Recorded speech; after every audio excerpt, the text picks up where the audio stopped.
كنتمنى تكونوا بخير على خير. نتوما كتشاهدوا هذا الفيديو، راه فيديو جديد. كنتمنى تكونوا بخير وعلى خير وخير غبرت عليكم.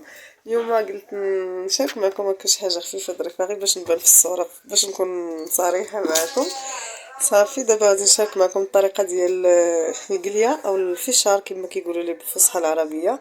غنديروا بالكراميل، واحد الطريقه ديال الكراميل اللي كتجي لذيذه، يعني ماشي داك ديال السنيده اللي كدوبي هكا كيتكراميل بزاف وكيجي قاصح بحال الحجره، يعني ما كيبغيش يدوز. غندير معكم هاد الطريقه، انا متاكده غادي تعجبكم وتعجب وليداتكم. كما شفتوا شديت هاد القدره هادي اللي درت فيها واحد الكميه هكا ديال القليه. غندير كميه ديال الزيت صافي. غادي نديرو القليه طيب بالطريقه العاديه البنات.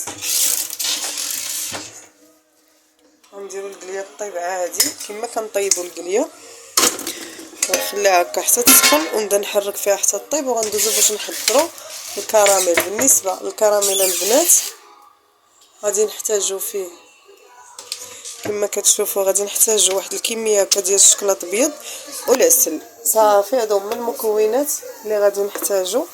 هانتا هاك الدري واقف عليا.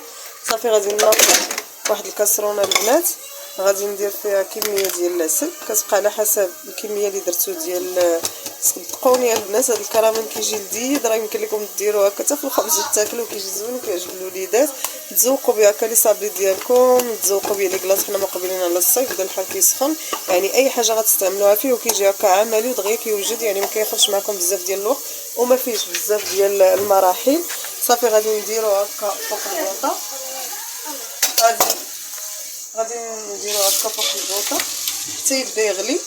ومن بعد غادي نلوح دوك القطع ديال الشكلاط الابيض. صافي هو الكراميل ديالنا واجد، يعني اسهل من هاد الوصفه ما كاينش، دغيا كيوجدها البنات، ما كياخذش معكم بزاف ديال الوقت. غادي نديرو هكا فوق البوطه، انا نخرجوا ما يدخل.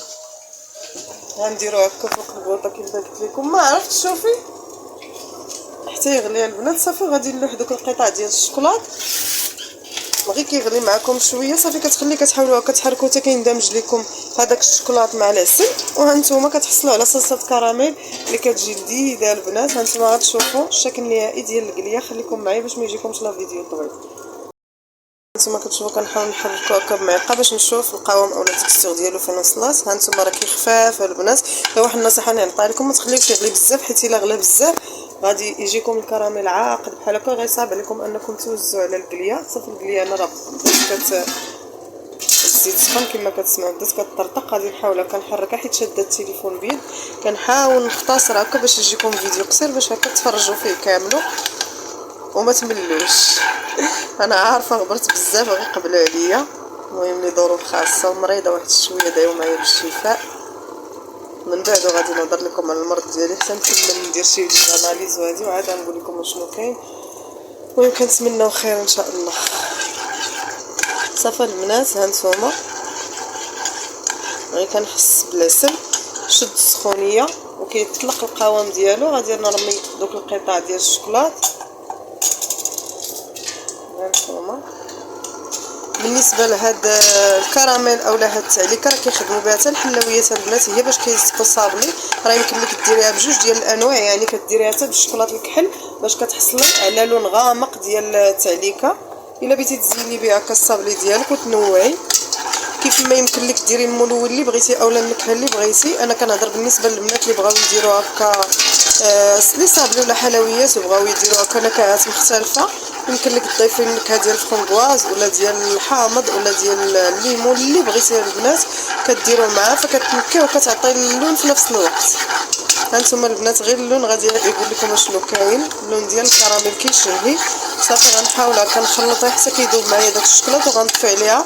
وراه فاش كيدفى اولا فاش كيبرد العسل كتزيد تعقد هاد الصلصه هادي وكنحصلوا عليها كراميل كتجي زوينه البنات. ممكن لكم تستعملوها في عده استعمالات، يعني في الكلاص كما قلت لكم، في التحليات ديالكم، في الحلويات، في لي كيك، في اي حاجه يمكن لكم تستعملوها ودغيا كتوجدها البنات. ما كايناش 3 دقائق ها صلصه الكراميل واجده عندكم.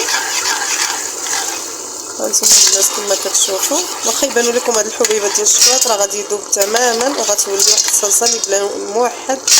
هانتوما هنا القليه كطيب غادي نحاول نحبس الفيديو حتى نحركها باش نبدا التليفون غيبيض.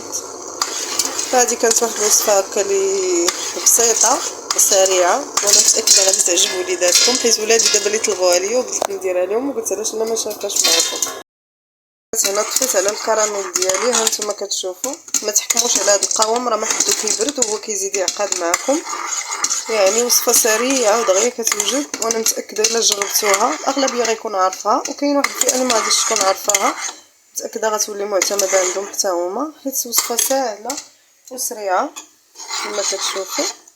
صافي دابا غادي نخليه حتى يبرد لما طابت ليا القليه ديالي، وغادي نحاول هكا نوزعو عليها باش كتولي هكا كراميلزي كتجي زوينه البنات، وراه كيجي لذيذ في المذاق ديالو. خليكم معايا.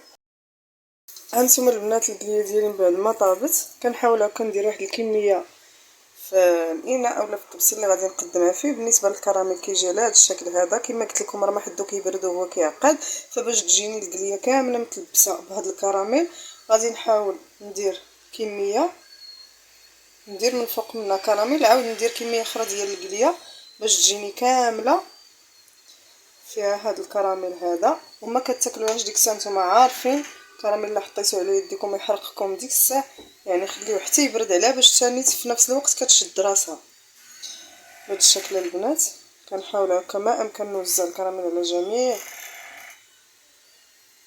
الجوانب ديال الطبسيل.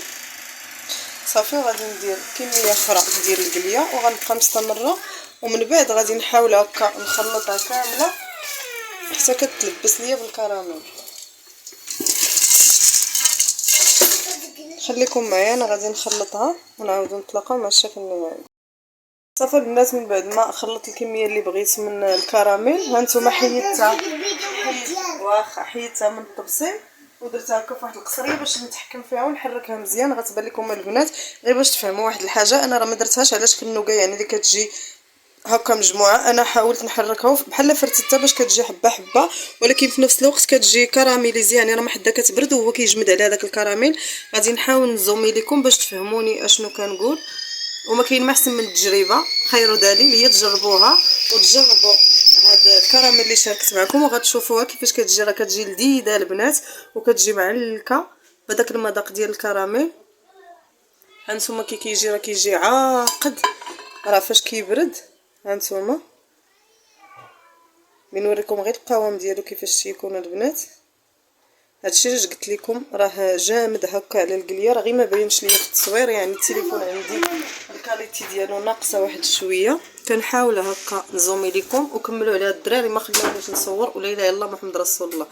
هانتوما البنات وغنعطيكم واحد الطريقه بالنسبه للناس اللي بيديروها على شكل نوكا، فكتاخدي واحد المول هكا اللي يكون الحجم ديالو صغير ويكون مستطيل اولا مربع. بلاتي البنات هنا معكم فيديو تخرجت ولدي كيعيط ليا داكشي علاش ما خلانيش نصور بخاطري. قلت لكم البنات بالنسبه للناس اللي بغاو تجيهم هكا على شكل نوكا ديال القليه، فكتاخدي واحد المول اللي كيكون صغير هكا على شكل مربع اولا مستطيل، فكتحاولي هكا تحطي فيه الكميه ديال القليه من بعد ما كطيبيها وكديري لها الكراميل وكتحاولي تضغطي عليها بشي حاجه باش كتاخذ هذاك الشكل ديال داك المول، فكتجمد على داك الشكل اللي حطيتيها فيه. يعني الا درتيها مربع راه كتجيك واحد الطرف كبير مربع هكا مجموع على شكل نوكا، ومن بعد انت كتقطعيها مرصوصات بحال هكا كيف ما بغيتي صغار ولا كبار كيبقى على حسب الاختيار. انا ما درتش ديك الطريقه، درتها هكا مفرته يعني اكسبري حطيتها هكا في هذه الساعه هذه. هانتوما البنات راه غتبان لكم مجموعه لاصقه، غتبان لكم لاصقه بحال هكا. انا اللي حاولت هكا نفرتها باش تجيني بهذا الشكل باش نحطها في الطبسيل. هانتوما البنات راها لاصقه، واش كنتمنى تكونوا فهمتوني وانا شرحت لكم الطريقه الا كنتو بغيتوها تجيكم على شكل نوكا، وريت لكم الطريقه اللي غديروا. هادشي اللي كاين هنا. نكونوا وصلنا لاخر الفيديو. تهلاو ليا فراسكم البنات الى الفيديو القادم ان شاء الله ومع وصفه جديده، وكما قلت لكم دعيو معايا بالشفاء يا ربي ويخرجوا لي التحاليل مزيانين ما تكونش شي حاجه. هادشي اللي كاين، هادشي اللي مغبرنا عليكم البنات. كنتمنى تكونوا في احسن الاحوال. تهلاو ليا فراسكم، مع السلامه. ما تنساونيش من واحد لايك.